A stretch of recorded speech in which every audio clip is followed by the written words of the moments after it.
మొన్న ఒక మాట అన్నావు, చెప్పచ్చు కదా? చెప్పనా? ఓకే సార్, మళ్ళీ మాకు సినిమా చేయాలి సార్. మీరు వద్దులేవా, మీరు అది రకరకాలు చేసుకుంటున్నారు కదా, మళ్ళీ ఎందుకు అని. సార్, మా నాన్నగారు మీ సినిమాలో డిస్ట్రిబ్యూట్ చేసి మేము బాగా డబ్బులు గడించాం సార్ అప్పుడు నైజాంలో. మీరు అప్పుడు నైజాంలో మీ సినిమాలు అంటే నైజాం కింగ్ అనుకునేవాళ్ళం మేము. ఆ తర్వాత మేము కొంచెం ప్రయత్నం చేసాం సార్, మాకు బాగా డబ్బులు వచ్చింది సార్. కానీ అల్లు అరవింద్ గారు ఇక్కడ పెట్టేసరికి మాకు అవకాశం లేకుండా పోయింది. ఏమనట్లే ఇప్పుడు అది అది అది కట్ చేసేస్తా ఆ ముక్క. లేదు, అది ఎడిటింగ్లో తీసేస్తాలే. అంటే సికింద్రాబాద్లో గీతార్స్ పెట్టారు కదా, అందుకే మీకు సినిమాలు రాకుండా పోయి. సరే, పక్కన పెట్టేద్దాం.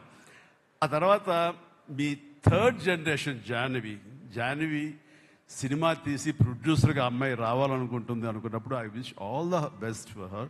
ఎప్పుడు కలుస్తానన్నాను. అదేదో మీరు ఇస్తే మీతోటి అమ్మాయి అడిగిన 3 జనరేషన్స్లో మా ఫ్యామిలీతోటి మంచి సంబంధం ఉన్నట్లు అవుతుంది అన్నారు. పాప, మీ నాన్న అడిగారు, ఇంటికి వచ్చి చెప్పారు లేదో నాకు తెలియదు, but we are doing.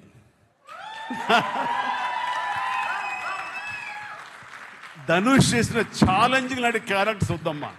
Fun oriented, mass oriented, మనది సరదాగా గ్లామర్ ఇంతే. Okay, right.